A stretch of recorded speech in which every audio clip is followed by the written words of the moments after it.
Any good stories from the road? Pipe up. I wish we'd gotten to see a little bit more out of our punter. I'm starting to puke. It makes my stomach hurt. I thought he was going to die. I'm starting to throw up in my mouth a little bit. He's on the probiotics. Is Georgia playing the 1985 Bears this weekend or what? A lot of Todd talk. Rat poison proof. They're mongoose.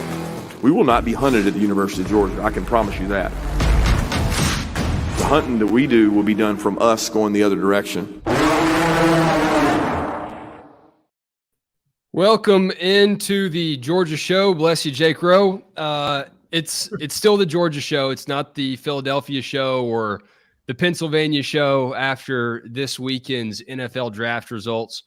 Palmer, Toms, Jake Rowe, and we'll have a special guest here in a moment that is an expert on the Eagles after Philadelphia is tapping into its farm system in Athens, Georgia.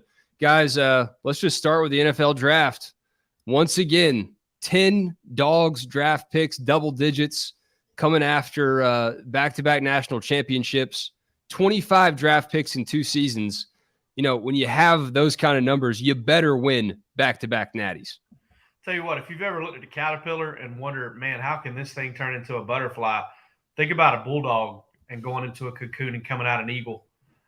That's the way I look at it. I mean, it's just unbelievable. I mean, this is crazy all right, well, the first night was something, you know, like, all right, you get freaks. You get Jalen Carter, you get Nolan Smith.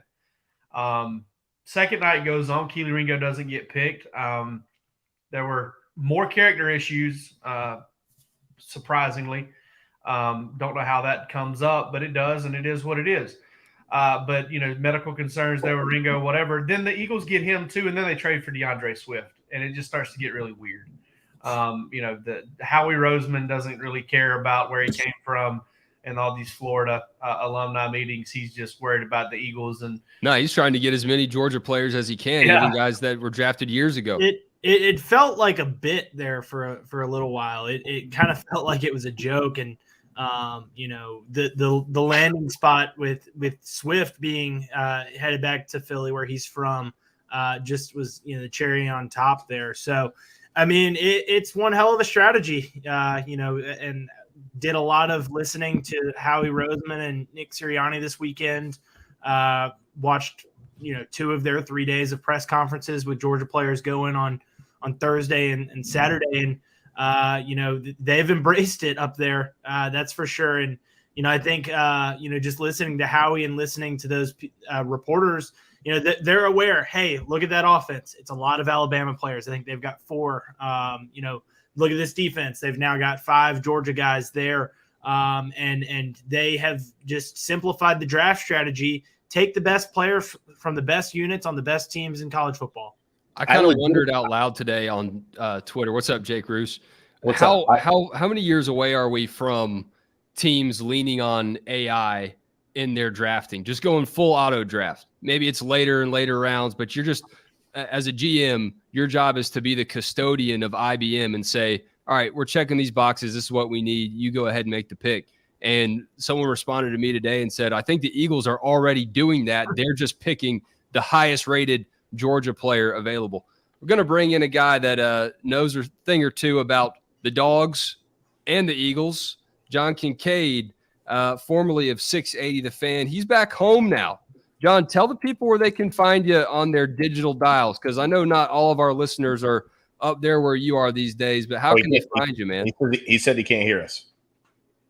Oh, boy. We got great. All right. Oh, you can't hear us? Yeah, I bet John's pretty familiar with gremlins in the radio world. You can hear us in the pregame chat. All right. All right. Yeah, Wes, why don't you step out? And can you hear me?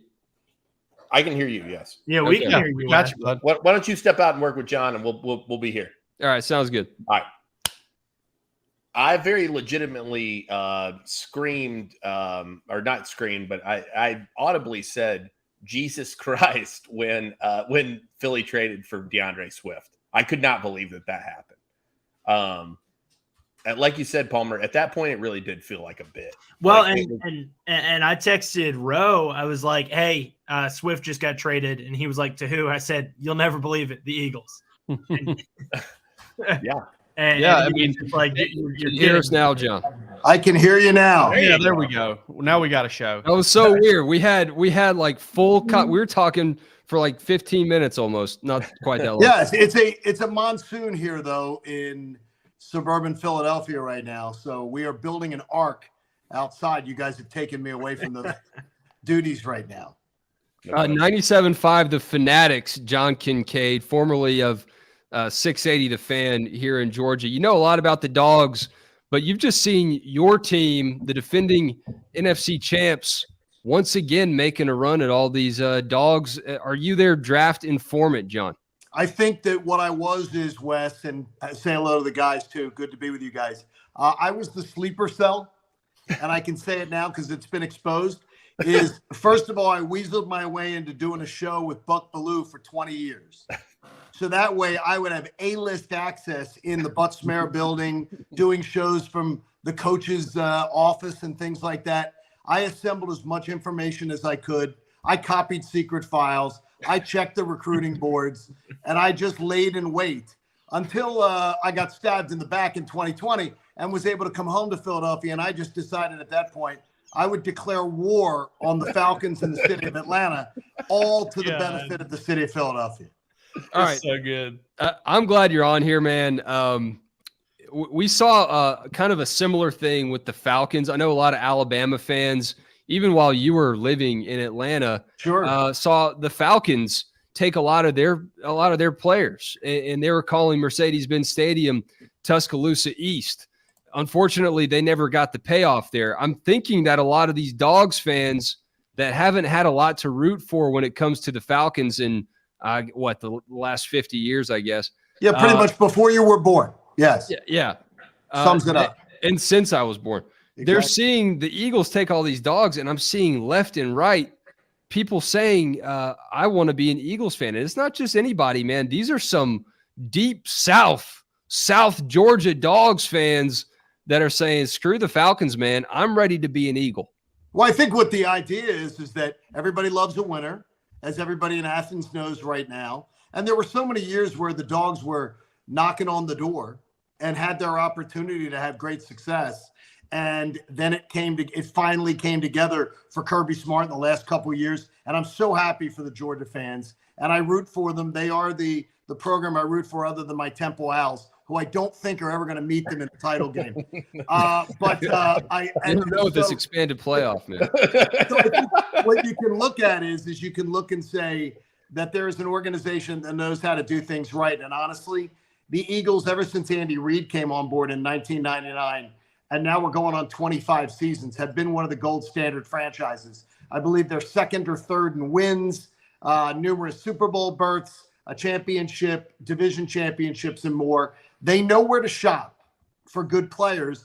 And I believe they spend more time in Athens than any other NFL team. And the fact that the Falcons don't do that when they're located, 35, 40 miles away is an absolute joke. It's kind of crazy. And I always wonder if that whole narrative is overblown, because surely they're not just deliberately not picking Georgia players. It's just the strategy is so questionable when the guy on the screen right now, if you're listening to this podcast on a replay, it's Jalen Carter. How often, how many more times, and how many more draft classes can the Falcons overthink things or think their way out of things? Well, they go and they look. Howie Roseman has a NFC Championship club with Jalen Hurts and A.J. Brown and Devontae Smith, now DeAndre Swift. And he has a running back room that I think is counting against the cap this year, like $2.7 or $2.8 million. The Falcons say, you know what? We need a running back. That's what we're going to do in the top 10, even though that's a strategy that has never paid off. If the Eagles had taken Bijan Robinson, I would have understood it. For the Falcons, I don't understand it.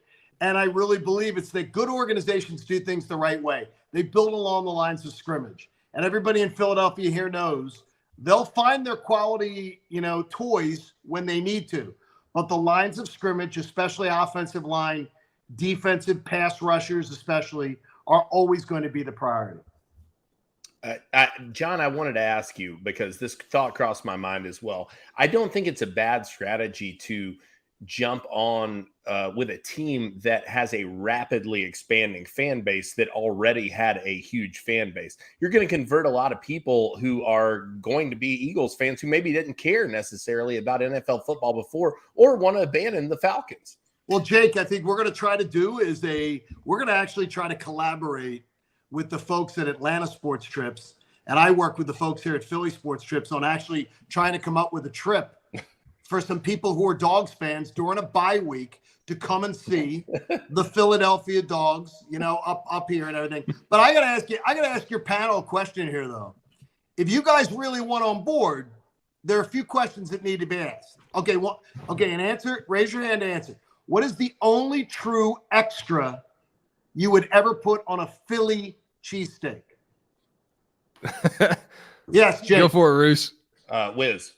No, Whiz would be one of the. Oh, it just comes with it. That just comes with it. Extra, I would say so. Onions, then. Yes, fried onions is the only. Correct. What about see any of the fugazi, as we call it up here? Any of these cheesesteaks that you get at like a chain restaurant? I want it wit. I want it wit and onions. Yeah, that's a great one. You got now. A cheesesteak wit. You don't have to say onions though. No, okay. I got to learn cheesesteak wit. That's all. The wit is the onions. All right. All right. How does an Eagles fan greet another fan they see wearing Eagles green or gear anywhere in the country? If they see them, how do they greet them? Wes? They punch them in the jaw and then give them a hug. No. It's they say "Go Birds." Okay. So "Go Birds" is the Roll Tide. Yeah. Is the War Eagle, but in Philadelphia, "Go Birds." My wife has just been I had to drag her up here. She loves it up here. But she couldn't get into the "Go Birds" thing. And then like the 70-year-old woman checking her out at Walmart saying "Go Birds," you got to get used to it. It's a vernacular. And the last one, who gives out the biggest hits in Philadelphia sports history? Brian Dawkins. Yes, Brian Dawkins, or I also would have accepted Spencer Strider as an answer. I would have also accepted that one. We really like Spencer here. All right, look, we're drawing. There's a line of demarcation on the Eagles. Okay, we're not going Phillies. John. You guys are all right though. I'd say you passed. I welcome you all on board. You are all on board the bandwagon. It's a great organization, and I think we're going to take great care of the Dogs, and we're excited about all the talent that's come in from that. I want to ask though, John. I've heard to speak nothing of the sports. I've heard that really the roast pork sandwich with the broccoli rabe is actually the sleeper sandwich. It's fantastic. I mean, it is a fantastic thing. You can go to Nick's for that, or you can go to John. There's so many places you can get a great sandwich like that. That is a sleeper. But the one thing I tell you is that I believe the Eagles took the one thing about jumping on board for all the Dogs fans is the Eagles were great last year, and they now have all these young Dog players who are going to replace and ascend to some of the positions of the veteran players who will leave. Fletcher Cox, Brandon Graham ending out their Eagles tenure probably this year, 1 year left on their deals. That's where you're going to see some of these Georgia players ascend to the throne. The Eagles just reload. They have a simple formula, and it seems to work. And we love Jalen Hurts, too. We like Alabama a lot. Alabama we really like a lot, but we are absolutely dating the Dogs. And I'll say this, too. One of the things that I think the Eagles did, probably one of the best moves they made is, Georgia fans are down on Keely Ringo and the senior and this past season and how he's kind of up and down. That's fine, whatever. But you don't see a guy with traits, 6'2", 200 pounds, 4.3 speed, drafted that late. The guy with traits usually goes early over the guy that's maybe a better football player, but you're worried about whether he can hang athletically. Philly got a good football player, but a great trait guy and a ton of upside, whether he plays corner, whether he plays safety. I think that of all the picks, obviously Jalen Carter slipping to you at 9 when he may be the best player in the draft. That's one thing. But I think in row, as you pointed out, he gets that safety net of all the Georgia players around him. So if there's any character concerns, you got all those Georgia players, all that familiarity to get him back on track.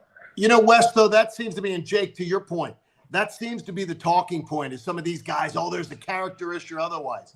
Believe me, though all the Georgia guys will be able to hang together and they will be part of a core of the future, they're not running that locker room right now. I assure you, those players all answer to Brandon Graham. They all answer to Fletcher Cox. They all answer to the veterans in that room like Jason Kelsey. There's going to be no shenanigans in that locker room. This isn't a organization that is going to put up with any kind of bull off the field. That's why you never hear about that stuff going on. I'll tell you this, though. I think as Matt is putting up on the screen there, I do believe that you're going to see Ringo move to safety. Yeah. I think it is the biggest weakness on the Eagles depth chart, and I believe he will be a safety here in Philadelphia. I think it's embarrassing that a franchise can move from Brandon Graham and, like you said, Fletcher Cox to a guy like Jalen Carter. To be able to turn to that is absolutely ridiculous, man. It is. It's because they value it. It's because it's where they put their value. Yep. They know football games are won on the line of scrimmage. Ask Kirby Smart. Why do you think Kirby Smart and Howie Roseman have developed this bond in the organizations? Why there's so much symmetry? Because they think alike. They know how to build football teams alike. And for some reason, the orange and the red and black in Atlanta doesn't get it. I don't understand it. And I'll never understand it. And I never understood it in my 20 plus years in Atlanta. They don't make luxury picks. They make building picks is basically what it comes down to. Yeah. They find it. They look at the depth chart 3 years out, and Howie always speaks to it. It's 3 years out. It's 2 years out. It's forward thinking.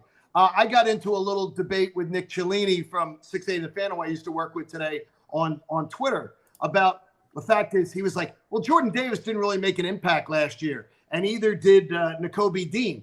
Look, when you're on the Eagles and you got arguably the best depth chart in the NFL, rookies don't have to come in and do big things. And by the way, before Jordan Davis got injured in October, the Eagles' run defense was 2.5 yards less a carry when he was in there. So he was making a big impact before the injury. Then they went and got Ndamukong Suh. Then they went and got Linval Joseph. And they promised both of those veterans when they had to cover for him being out a month, they had to promise these guys that they were going to play throughout the course of the year. So Jordan was just learning and plugging in where he could. The Eagles are very confident in him, and they let the two veteran linebackers go that were ahead of Nakobe Dean on the depth chart. So they are obviously very, very confident in what they think they have in Nakobe Dean. Yeah, I know Sirianni loves Nakobe Dean. You learned that last draft classes too, or last NFL draft. Kincaid, we'll let you go, man. Scissors. What's that? Rock, paper, scissors, I believe they were playing. Yeah. So it was good. We'll let you run. You got that 4 a.m. wake-up call, and you have actually other sports to talk about, like an NBA playoff team. Yeah. I guess you got a baseball team. We do. We do. We'll see you in October. See you in October. Yeah, no doubt about it. You must be so proud of the Dogs. Keep bringing the good content. I check it out when I can. Good job, man. We'll talk to you later. Thank you so much. Stay alone, everybody. Bye-bye. That was John Kincaid. He is up now in Philadelphia, 97.5. If you want to hear what they have to say tomorrow about the Dogs, 97.5 The Fanatic, from 6 to 10 a.m. I know a lot of y'all listened to him when he was on 680 The Fan for years and years and years. And now he's back home. I miss John Kincaid, man. Yeah, man, that show, he and Buck the way he used to push Buck's buttons. Yes. I mean, the way he could get Buck go. Like, I wanted just to kind of lean into the microphone there for a second. I said, hey, I think Cosby's going to trial. From that audio fun bag, dude. The way he just, him and Buck had such a rapport, and John had such a way of being like, I want to strangle this man, but I still love him a little bit, probably like Bark After Dark. Probably like me and Palmer are really like how I feel about Palmer. It's probably the same way. You and Palmer are like Homer Simpson and Bart Simpson, where you're just like strangling him, just holding him up. His eyes are bugging out of his head. Hey, it goes two ways there. Sometimes I'm ready to strangle Jake out too. Yeah, I don't know if it's more like Homer Simpson and Bart Simpson, or if it's like Sandberg and his stepdad and Hot Rod. It could go one of two ways. Let me tell you the perfect illustration of mine and Palmer's relationship. Okay, we get back from Topgolf before the national championship game. We had like a little foray into playing some Topgolf there for the media party. We get back, Palmer's sitting there. Palmer's like, "Oh, my back." I said, "Dude, mine too." Just got silent for a little bit. And I said, "You know why? You know why our backs hurt, right?" And Palmer said, "I know why my back hurts." And I said, "Yeah, we're too damn fat." No, hey, listen, Palmer. Listen, good luck wrapping your hands around Jake Rose's neck wherever it is. A neck? What is that? What's a neck? People have necks. You got that Chuma Doga neck, man. Yeah, dude. If I had any sort of neck, I might be 6 feet tall. Well, Jalen Carter doesn't have much of a neck, but he is a top 10 NFL draft pick. I wanted to get Kincaid's thoughts on how these Georgia fans are going to assimilate with this culture shock in Philly, but I figured I'd leave it to this crew and actually let him share his Philadelphia Eagles knowledge for all the Georgia fans that are transitioning into being Eagles fans. I'm just I'm really interested to see how long this bandwagon Bulldog movement to trade in all this Falcons gear that's let you down for so long in for this Philadelphia Eagles stuff. And I listen, to me, it is very bandwagony. I will say that. I don't know that anybody's going to adopt Philly over the long term. Listen, there's a lot of probably Braves fans out there who have said that the Eagles are their team now, and they're going to turn on Philly at some point. And it's a popular pick. I get it, man. It is. It makes sense. They're the Super Bowl champions. They're selecting dogs. The Dogs are winning a national championship. It's all happening, right? And odds are you look at it. Look at the 6 dogs that they've added in the last 2 years, right? Yeah, they're going to cut somebody. They're going to cut probably 2 of them, maybe 3 of them at some point. Sure. And it's just a business. The NFL, it's how it goes down. Yeah. I'll go ahead and get to this. Breaking T dropped something hotter than a Philly cheesesteak today. It is this Philadelphia Dogs T-shirt, and it's $32. The link is in our show description, like it always is. But look at this. You got a green, you got a gray. Make your pick. What do you want to do? T-shirt. I like the gray T-shirt. I love I love the green hoodie. The green hoodie. I mean, that's pretty strong right there. Ro, if I'm not mistaken, you had a hand in designing some of this? I did. I hit my guys up over there and I was like, hey, I showed them kind of that heather gray, Philly shirt that, kind of goes around where, it's on the verge of washing out and clashing, but it doesn't quite do it. And it looks great. And I love it. I mean, I think that's, I pulled out a couple that, showed my man, Sam Franco over there. Obviously we all know him. He's a good friend. I showed him, I was like, man, what do you think about this for that shirt? I think, Georgia fans might find it a little bit easier to wear that gray in terms of to a game or to whatever, than the green. He's like, yeah, that's a good point. And so he kind of pulled it out and showed it, and it worked out great, man. We're excited about it. Hopefully, we're going to get the staff here at DawgsHQ some of those, and that now since it's about time they send us something. I've been coming up with these stupid segues for the past year and a half now. I was more important to the fact that we need 5 shirts now instead of 4. Oh, yeah. Well, I was going to save that for our Sunday dog stocks. Yeah, but if you want to go for it right now, Jake, we can chomping at the bit. We can hit E-Trade in a little bit. Has anybody other than me chosen the green one yet? I chose the green. Both Palmer and Wes chose. I wanted the green. I was going to say we got two heather gray supporters right here. I wear a lot of green, so I'm a green guy. I really enjoy wearing green. If you're Palmer, you chose green too, right? Yeah, I chose the green. If you're Bruce chose green. If it's gonna be an Eagles shirt, it's got to be the green. Yeah, that old school green shirts.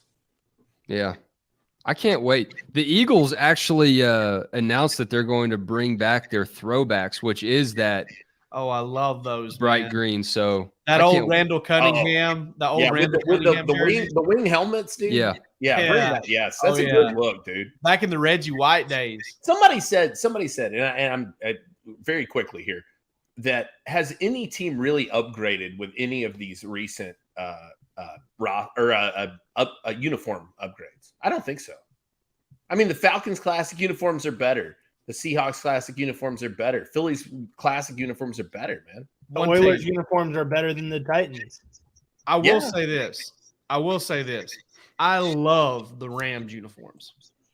I love the new thing that they've done with them. I wasn't a big fan of the old Ram down the split Ram type deal. But to an extent, they went back to but they got the horn. They got the horn back, right? They did kind of jump back a little bit. But I love that new Ram on the side of the helmet with the R in the middle of it. I love that. They did kind of tweak it a little bit back to the throwback, but not completely. And I was never a big fan of like the old school split Ram or the new school split Ram. Ram with the R in the middle of it. The new helmet, right in there, like a new. It's just the Rams helmet. Stetson Bennett's a Ram.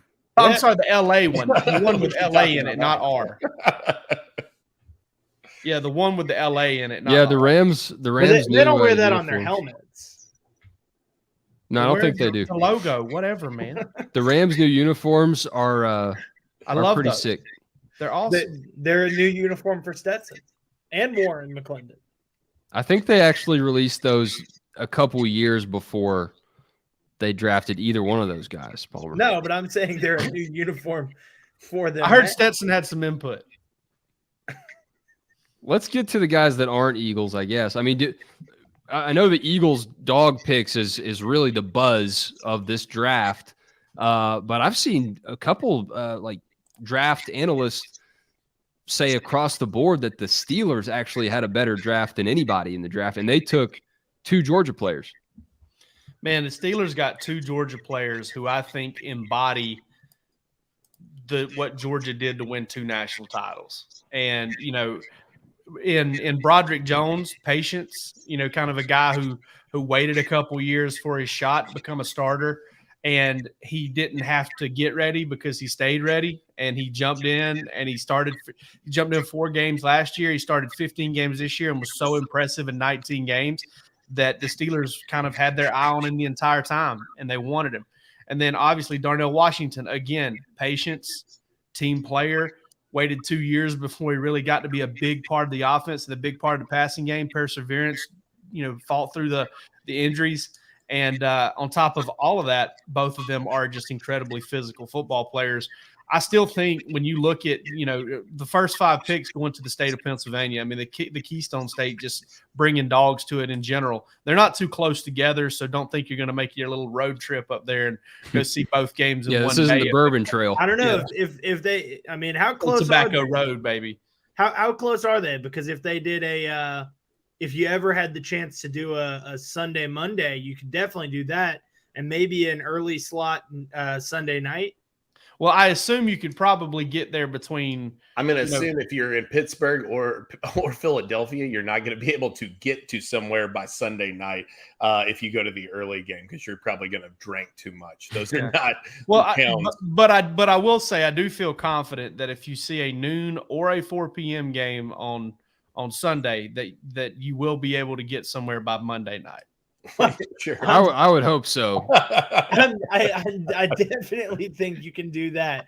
I'm saying, you think that you could do? You can make a Raiders game, probably. All right, this is our new segment, Palmer's travel plans. Also, too, Jake. Palmer Tom's geography teacher. Jake, I will say too. I think Broderick Jones to Pittsburgh, to me, Lithonia, Georgia to Pittsburgh. I think that's a good city mashup too. Yeah. Listen, Lithonia is sister cities. Lithonia is not the sexiest high school in the state of Georgia, man. Lithonia is not. No one's ever said anything sexy about Lithonia. If you are, he got it out the mud. I said that on the board the other day. Like I went over there. Practice field's a little bit rough, man, but they get it done. Those Bulldogs are impressive over at Lithonia, and I'm glad to see it. I think that's a really nice marriage for both. Yeah, I'm gonna bet that Wes had a nicer practice field at Collins Hill. And I'll say Gwinnett this, County, for God's sakes. At Atkinson County, we practiced on our game field every time, every day. So we had to move around and practice so we didn't chew it up. Lithonia, I believe, if I'm not mistaken, shares a field, right? They've got to be a rotational. They don't have it on campus stadium. Yeah, those DeKalb County schools, shifted around. Randall Godfrey and all that. Yeah. No, we were the only Gwinnett County school, Collins Hill, that did not come with a field house or have the earmark to have a field house built. So we had to raise funds to actually get a field house. So, hey, Wes, didn't y'all's uniforms look like the Philadelphia Eagles a little bit? Yeah. Okay. I thought, okay, that just popped into my head for some reason. Now we need to ask Palmer. Hey, Palmer, which of the three turf fields, and which of the three grass fields were your favorite at Montgomery? The shrimp. Where was the shrimp cocktail the best? What day of the week did they serve lobster tail? Which indoor practice facility was the best? We did not have an indoor practice facility when I was there. When you were there, guys. When I was there. I am gone, and they have one. All right. So someone asked on the board. We got a lot of new people. Half the schools in Georgia have an indoor practice facility. It's not like that, dude. It's not like you think it is. Not half. I would say probably more like that. That was an exaggeration, but the ones though do. Yeah. Someone on the board asked which Dogs player landed in the best situation for him. And Jake Rowe, I know we've already addressed tonight. It's Jalen Carter. So yeah, holistically, I think that's got to be it. I think it's Stetson. I'm not laughing at you. I'm laughing. Tomahawk Dog says I like green because I'm still living in the past. You're not wrong about that. Why is Stetson Bennett in the best situation, Palmer? I think it's Stetson because you're going into a situation. Look, that's a position where guys, it's a little bit cutthroat. Where if you're a younger guy coming in to back up, a veteran guy who may not be on his way out, he may not want to share the trade tips with you. Let's all face it. Stafford is out of this league. Oh, Stafford's going to haze the hell out of Stetson. But Stafford's going to help Stetson. Stafford is on his way out of the league. I think to some people it's probably a surprise that he's still playing in this league. He's out of it here before too long. And you absolutely know that he would love nothing more than to help a guy who grew up like he did at Georgia. And obviously there's differences in, how those two came to Georgia and, the notoriety that they came with. But, I think that, and the notoriety that they came out of Georgia with. But I think that, you're coming into a situation where you're not going to be asked to play right away. You're going to be able to sit and learn from somebody who's done it incredibly well at, the highest level for a long time now. He's going to be willing to help you. And ultimately, I think that there is an opportunity to, a passing of the torch from one dog to another. And he's got a history of injuries the last couple of years. There's a strong chance that Stetson gets to play this season. That's the one reason why I don't think it's a great fit is because I do understand that. Stafford has been a little bit fragile. I don't, Matthew C points out, he steps into the backup role. That's fine.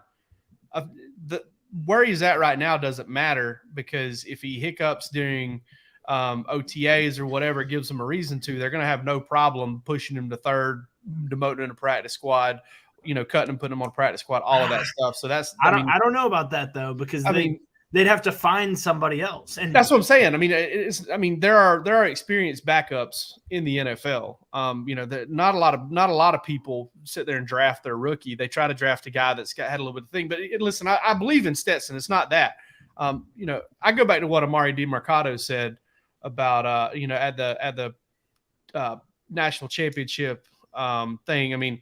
He grew up where that stadium is and his mom's car got stolen and stripped down. That's a bad situation. I don't think you want to get your car stolen and stripped down there in that Los Angeles, right around that stadium. So Stetson's Ford Raptor, he needs to keep the club in it or something. He doesn't need to get it stolen.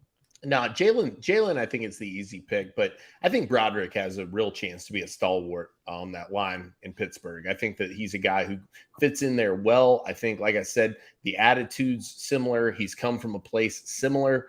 He's a guy who has waited his turn. He's cool to do that, and was just tremendous at Georgia. Jalen, yeah, for sure. It's a slam dunk pick, but I think Broderick's in a really, really good situation for himself moving forward. I want to reel off. I'll go Darnell Washington. I'll take the other Stiller. I want to reel off a few things on Jalen's thing though, real quick. Yeah. All right. How often do you get picked at number 9 by a team that good? First of all. Oh yeah, sure. That's what's crazy. Yeah, you get top 10 money, but you get to go to an elite franchise, at least elite for the time being. John brought it up a while ago. I mean, they've had their ups and their downs, their bad seasons, not a ton of them. It's a consistently really good franchise. Right now, it's in one of its elite phases. So that's one. Number 2, Fletcher Cox is one of the best defensive tackles to play this game in a long time. He may only have to sit behind him for 1 year, but how valuable will that 1 year be? You talk about the leadership in that locker room. You talk about having your boys. Listen, Jordan Davis sat in skull sessions with him. He knows Jalen Carter's why. Nakobe Dean knows Jalen Carter's why. Keely Ringo does as well. So that's another thing that kind of picks up on it. And ultimately, I think you go to a place where – yeah, Philly's pretty cool and there's stuff to do. And it's a town where, it's got some culture to it and there's some things to experience and be, have some fun. But at the same time, you're not going to New York City. You're not going to Los Angeles. Yeah. You're not going to Dallas or anything like that, where there's a massive party. So you're not going right down the road to Atlanta, where not only do they kind of suck, but, Atlanta's, something really familiar to him. And he's, how often is he going to be jumping back over to Athens to kick it with his guys? Absolutely. He can get off somewhere and grow up with some guys that have already had a year head start growing up. No, I think the Atlanta thing is sounds really like Green Bay would have been the best bet. Atlanta's that's a really prescient point on Atlanta too. And I thought about that throughout the draft. Like, not only do you surround this guy, but like also to listen, if there are these concerns and that's what people are worried about, you're able to keep him away from Athens and like people that he's familiar with. Yeah, I think that matters. That's probably a good idea for everybody involved. I think that Darnell could be in a good spot, and I agree. I think a lot of them went to good spots, man. Yeah, probably Christmas in a tough spot just because the Raiders are terrible. I think Kyrus Jackson is in a great spot. The receivers suck. Yeah. Yeah, and he'll have to be a specialist. But Darnell has Pat Freiermuth and Zach Gentry to compete with in the Steelers tight end room. I know that's competition against some guys that have been in the league for a few years between them, but Darnell's different, man. And that wide receiver room is so deep too. I think he's just going to have some opportunities to sneak up on people. Ironically, even at 6'8", 200 and what did he weigh in at Georgia's Pro Day? 260? Yeah, 272, I believe it was. A guy too. I got to talking to a Steelers fan tonight, and I mentioned Darnell Washington to him, and he mentioned Eric Green. And if that's not a guy that you remember, he was a tight end. He played there, 6'5", like a giant dude. Had a 10-year career with the Steelers, man, and they love that guy. A big guy. He said, I could see this kind of being that kind of fit for them. Hey, I hear Chris Smith's hell on the craps table. So he better be. He's working the pirate show at the Treasure Island after hours. I heard he's going to take his whole signing bonus and just go to spend the night at the Bellagio and hit the pass line all night long. Got to be careful. One more thought on Stetson. We said everything about Stafford and being able to learn from him and everything. You had a piece today about Stetson being in the plans for the Rams all along. Now, it's really easy to say, and I was talking about Palmer. It's really easy to say after you draft the guy, but was it just the fact that they got a good look at him in the national championship at SoFi, or were they really just watching this dude for a long, long time? Well, so it was interesting listening to their general manager, Les Snead. He was talking about, how he kind of came onto their radar is he said, when we were watching the top defenders in the SEC, we said, let's go watch him play against Georgia because Georgia's got a great offensive line. They have an offensive coordinator who, it runs a pro style offense and is easier to evaluate against Georgia because of the talent that they have. And he said he continued to come away from watching those SEC defenders play against Georgia being like, why is this guy not being more highly, touted? People are saying that this guy's just a manage the game type quarterback. This guy can move. This guy, can buy some time. He can anticipate throws.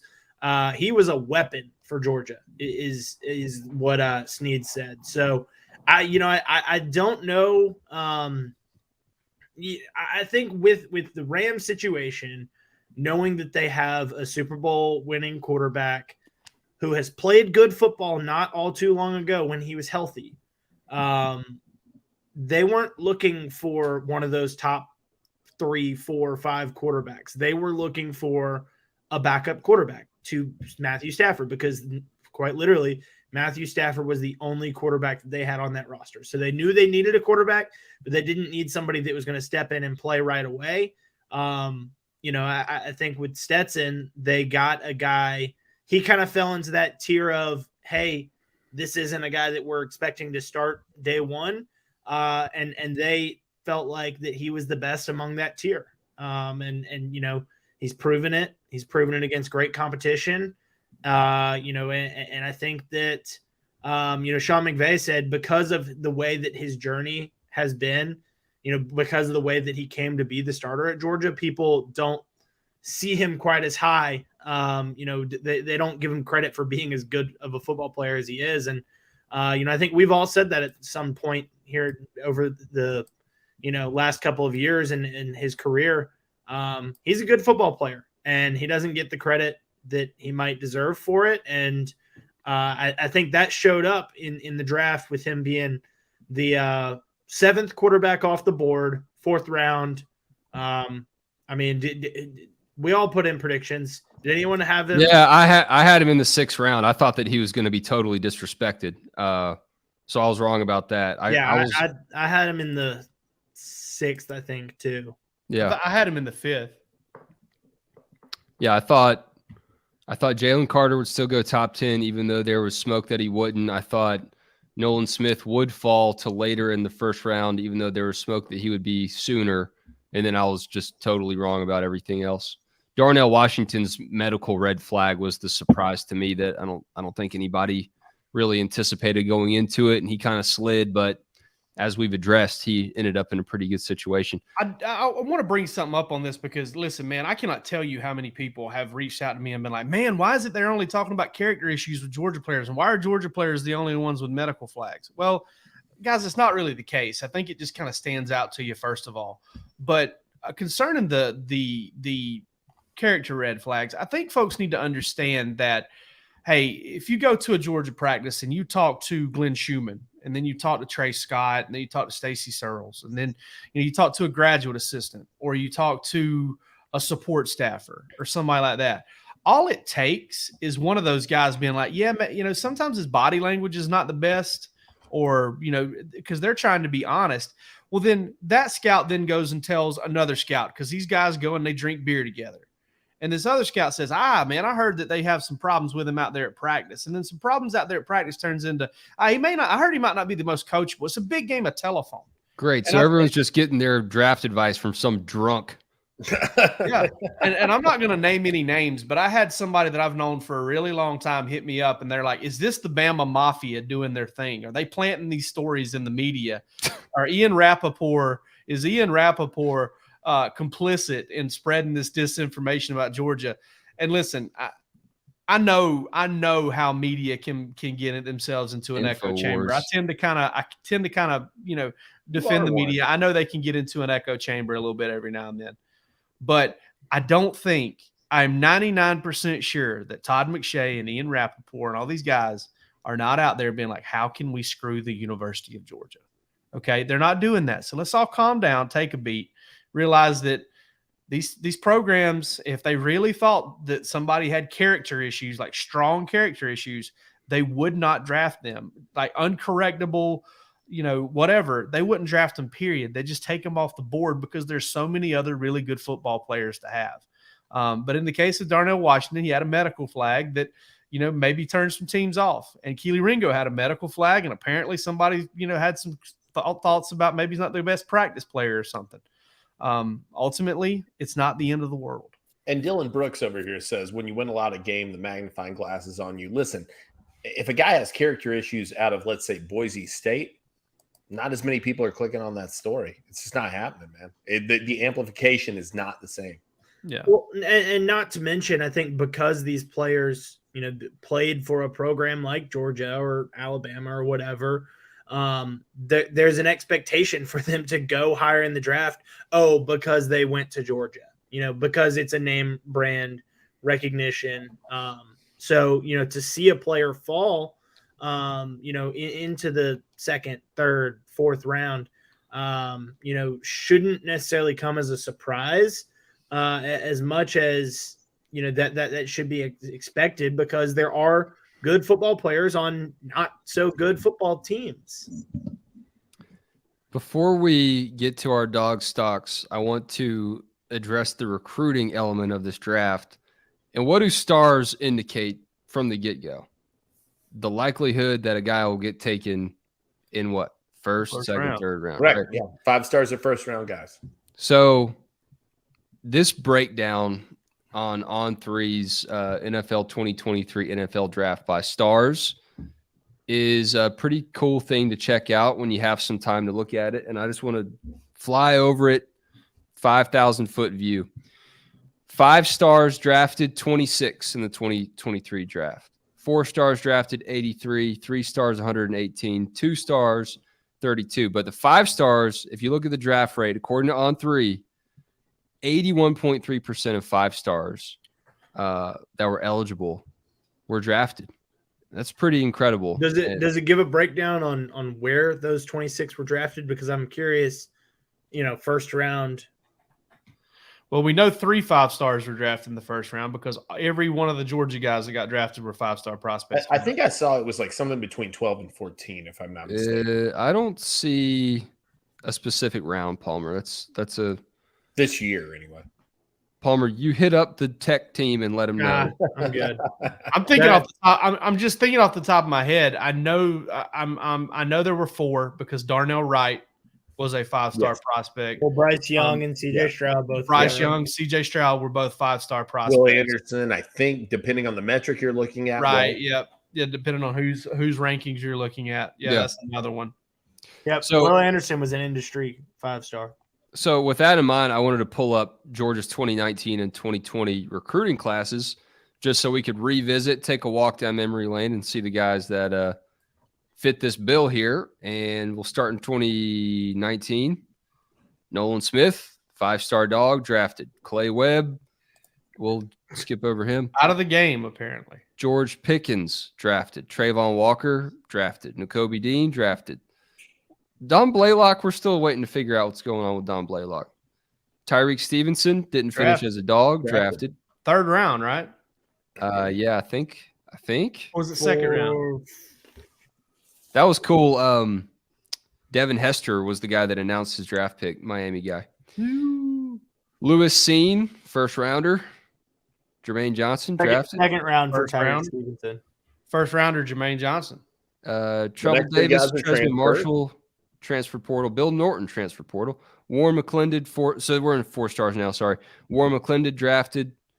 DJ Daniel. What's the deal with DJ Daniel? He was an undrafted free agent. Oh, he was undrafted? Yeah. Oh, man, I thought somebody got it.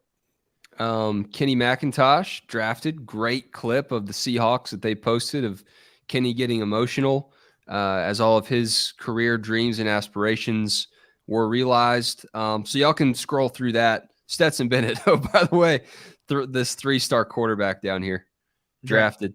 Now let's take a look at 2020 before we wrap up here. Jalen Carter, Keely Ringo, Broderick Jones, Darnell Washington, 5 stars, all drafted, man.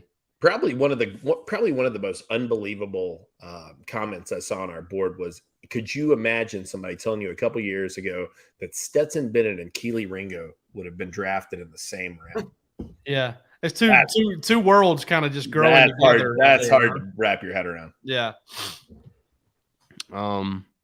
Yeah, so I don't know. I just wanted to bring y'all's attention to this if y'all have some time and just want to revisit some stuff. Obviously, a lot of these guys are still playing at Georgia. A lot of them have entered the transfer portal, but it's a good indicator of what these players like Arian Smith, Cedric Van Pran, Marcus Rosemy-Jackson, Kendall Milton, Tate Ratledge, what they can strive to be, because Georgia takes these talented players that come out of high school with a lot of stars and they get them into the league. And NFL is greater than NIL. Well, and along those lines, during the draft, I was, curious and did a little bit of spreadsheeting myself here. Made that word up there.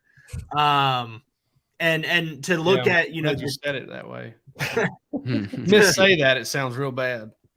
To look at the teams that Kirby has coached and how many NFL draftees were on each of those teams. By my count, 36 on the 2018, 2019, and 2020 teams.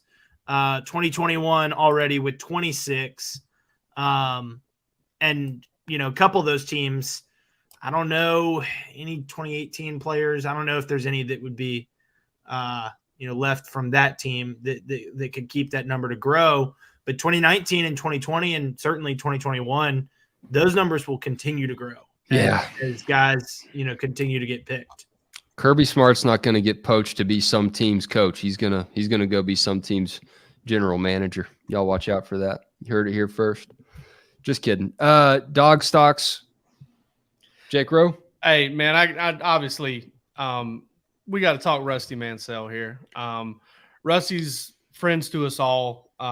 Most people on this show, were listening to the show or watching the show. He's coming to DawgsHQ, owner publisher. Him and I have partnered up there on the owner publisher part of it.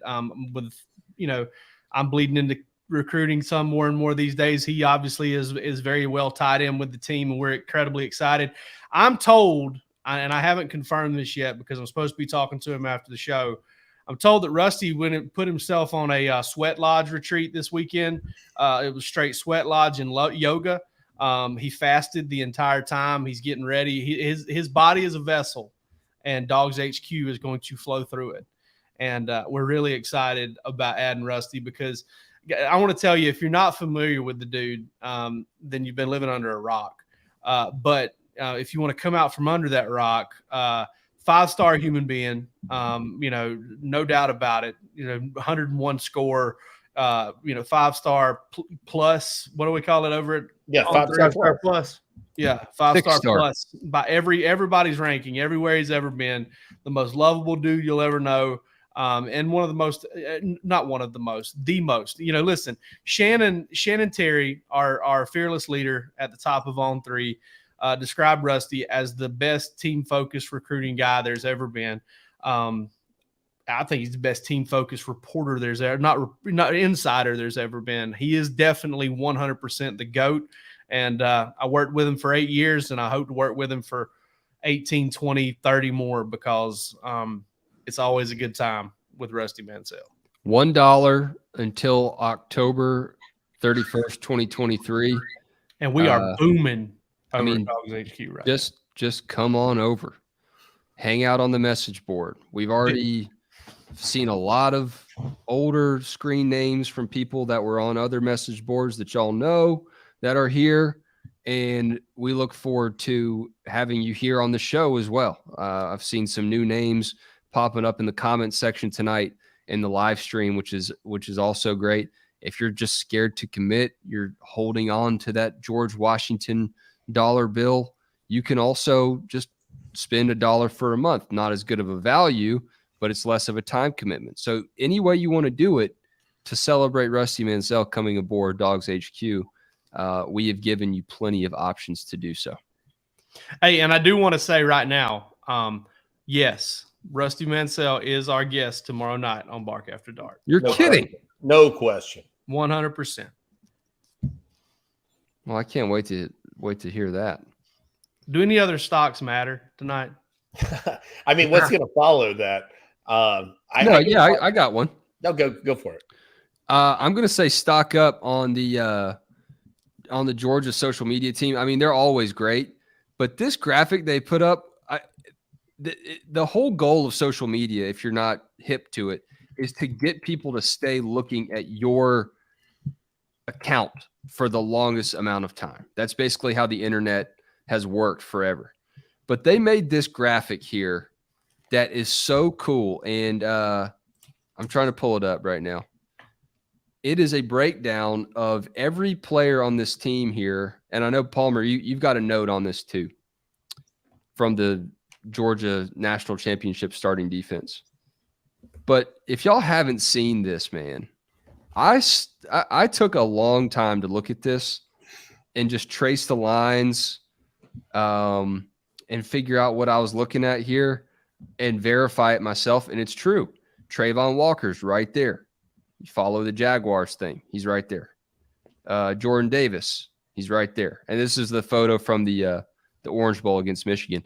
Every single player on the field in this particular image got drafted. And there are actually a couple more down at the bottom that aren't in the picture. Jalen Carter and Channing Tindall that also got drafted. So stock up on Georgia's social media team for that graphic. First of all, for that was find, so cool. For that find to find a photo where all 11 players on that field were drafted, because the stat out there that's falsely going around is every national championship game starter. William Poole started that game and played the best game of his career. Yeah, Palmer's out here dashing some people's Twitter clout. Hey, we're not going to forget William Poole. Amir Speed also started for that team at points during that season, and he did get drafted. And drafted. So, yeah. So, Latavius Brainey, not so much drafted. Matt Landers, not drafted. Otis Reese, not drafted. Brenton Cox, not drafted. Brenton Cox, not drafted. Rhett Womack, shout out to your stock down. Hate to hear that. Moving to second shift. I hope you'll still be able to catch us on some replays. Maybe we love Rhett's comments and presence in the live comments. So thinking about that, dude, just listen to us when you're working. Listen to the replay. If no one else has any stock reports, then that's fine by me. I think this is a fine way to end the show, and we're just excited for this week. It's going to be a big week. Leave here and go over to DawgsHQ.com. Out of fear that the FCC is going to come shut me down, I would buy stock in DawgsHQ right now. It's literally insider trading. I know I shouldn't be doing that publicly. Isn't that the SEC? SEC, not the FCC. That's they issue fines if I start dropping F-bombs on the radio. No, we can say whatever the SEC. Yeah, we can do whatever we want on here, YouTube. But the SEC, yes, will come for my head. Rhodes. Greg Sankey. Chuck Rhodes from Billions fame will come ready to shut me down. A little Paul Giamatti action there. I would say be tuned in to DawgsHQ when you wake up in the morning. Yeah, for sure. That's what I would say. Presence under the tree. And throughout the entire day. Oh, sure. But especially when you wake up. From dawn to dark. Yeah, I got to look at our content plan earlier today for tomorrow, and oh my God, just loaded. Man. You wish a baked potato could be this loaded. I hope I remember to put my pants on. You guys have a extra scallions, buddy. You guys have a fantastic evening. Have a great week. We'll see you here on the DawgsHQ YouTube channel and on the DawgsHQ message board. If you love the dogs, you're going to love this week. Take care.